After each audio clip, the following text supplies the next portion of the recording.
right? And if you told a joke and it bombed, you just stood there like a dummy, like that, you know what I mean? You know the feeling. In the flickering black and white dawn of American television, one man was more than a star. He was an event, a phenomenon.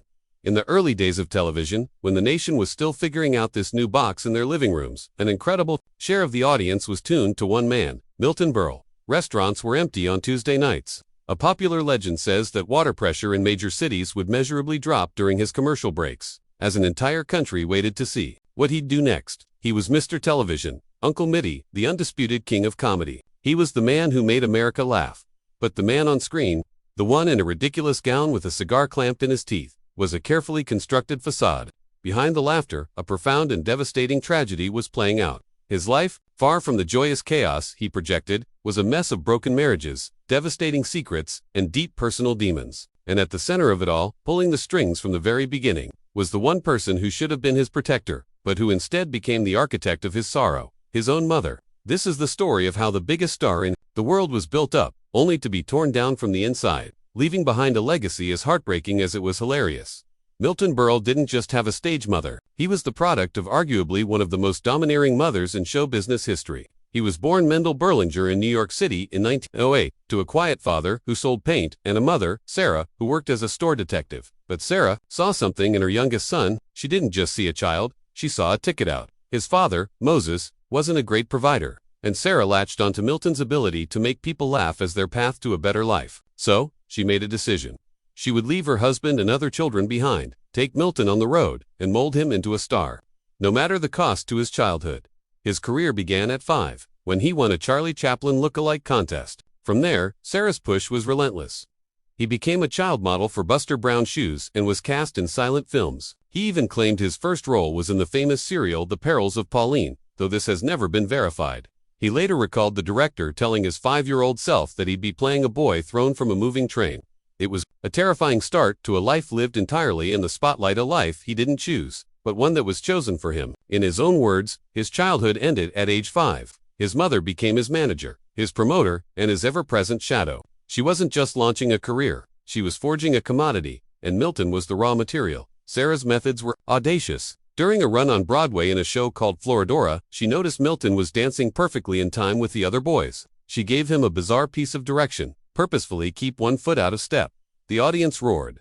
The producers loved it. It was a seminal moment. Milton learned that being different got a reaction. It was a lesson his mother drilled into him, and it would define his comedy for the rest of his life. But it also reinforced the idea that his own instincts weren't enough. He needed his mother's manipulation to succeed. She was his biggest fan, and his most aggressive cheerleader. She attended all his performances, and her famously loud, piercing laugh was designed to get the rest of the crowd going. If he walked out in a silly costume, her laugh would be the first and loudest. He'd pretend to be surprised, look at her, and deliver a rehearsed ad-lib like, "Lady, you've got all night to make a fool of yourself. I've only got an hour." It was all part of the act. Her devotion was absolute, but it was also suffocating and fiercely controlling, and that control didn't stop at the stage door. It crept into every corner of his life, especially his relationships with women. As Milton grew from a child performer into a young man, Sarah's influence became even more pronounced. She recognized that her teenage son had needs, but she couldn't bear the thought of him forming an attachment with a woman who might usurp her own position.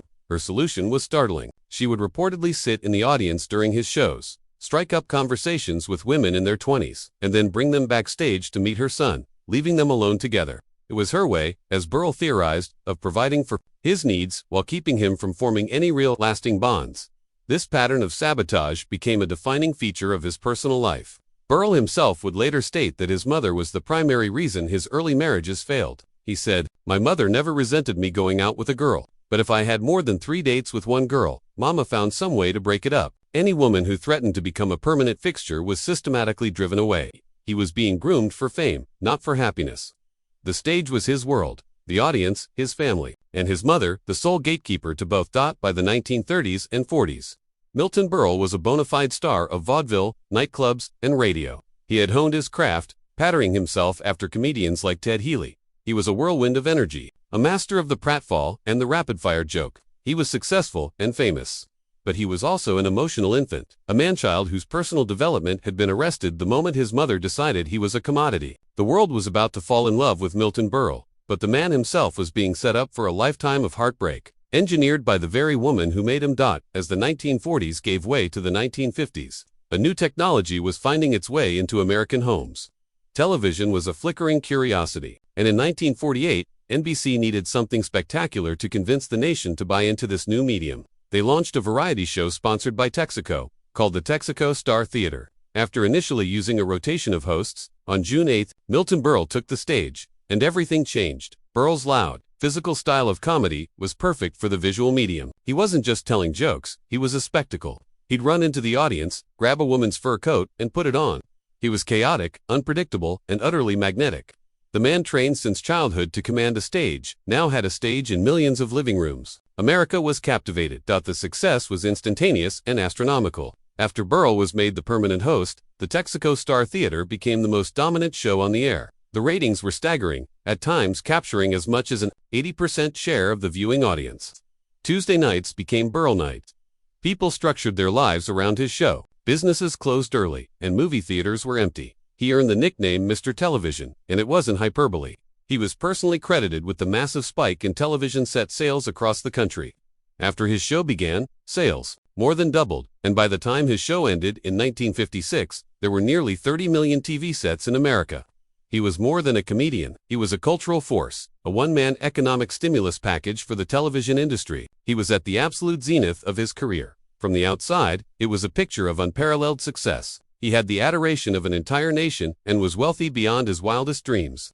But the spotlight that illuminated his public triumph cast a very long, dark shadow over his private life. The very things that made him a star, the manic energy, the need for constant attention, and the emotional immaturity fostered by his mother were making it impossible for him to build a stable life off-camera. While America roared with laughter, Milton Berle, the man, was beginning to spiral. While Milton Berle was the smiling face of American entertainment, his personal life was a revolving door of turmoil. This chaos was most vividly embodied in his relationship with showgirl Joyce Matthews. Berle first married Joyce in 1941. They even adopted a daughter, Victoria, but the marriage was volatile, plagued by the pressures of his career and, according to Berle, the constant interference of his mother. The marriage couldn't withstand the pressure, and they divorced in 1947.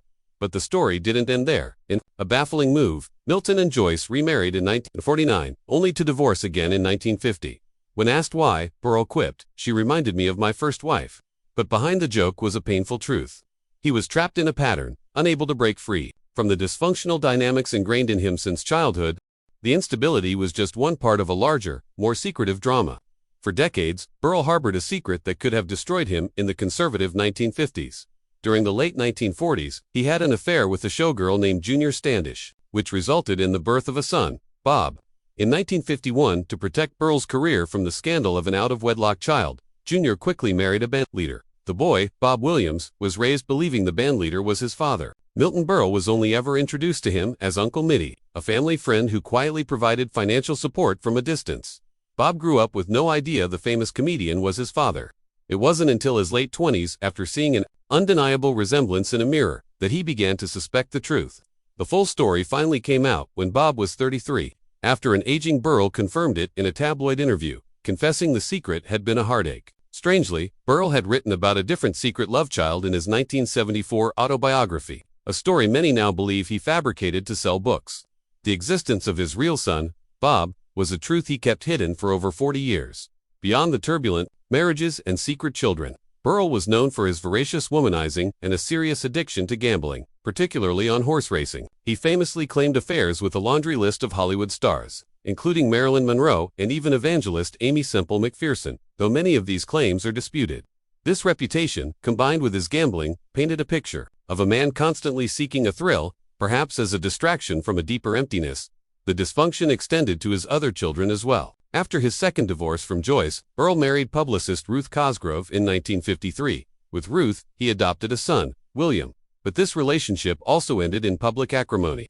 In 1999, William published a scathing memoir, My Father, Uncle Mitty, portraying Berle as an absent father consumed by his own fame. One disturbing allegation claimed Berle had paid for William to lose his virginity to a sex worker. The book was a painful public indictment, and Berle's reaction was to reportedly cut off all contact with his adopted son. The chaotic mess was no longer a secret. It was a published fact. Just as quickly as Milton Berle had risen, his star began to fade. His loud vaudevillian style started to feel dated as television evolved. His show ended in 1956, and while he worked for decades, he never again captured the zeitgeist in the same way. This struggle came to a head on April 14, 1979, when Berle, then nearly 71, hosted Saturday Night Live. It was a chance to connect with a new generation, but it became one of the most infamous episodes in the show's history. Berle treated the set like his personal fiefdom, condescendingly dismissing the writer's ideas and trying to insert his old, tired bits into their sketches. He reportedly told Gilda Radner that having food come out of his mouth during a scene would get 2 laughs instead of 1, completely missing the sketch's sentimental tone. The live show was a catastrophe. His opening monologue was filled with tone-deaf, old-fashioned jokes that landed with a thud. He concluded the show with a bizarrely maudlin song, for which he had arranged his own standing ovation. Producer Lorne Michaels was so horrified that he banned Berle from ever hosting again and refused to air the episode in reruns for years. Over a decade later, another embarrassing moment sealed his image as a relic.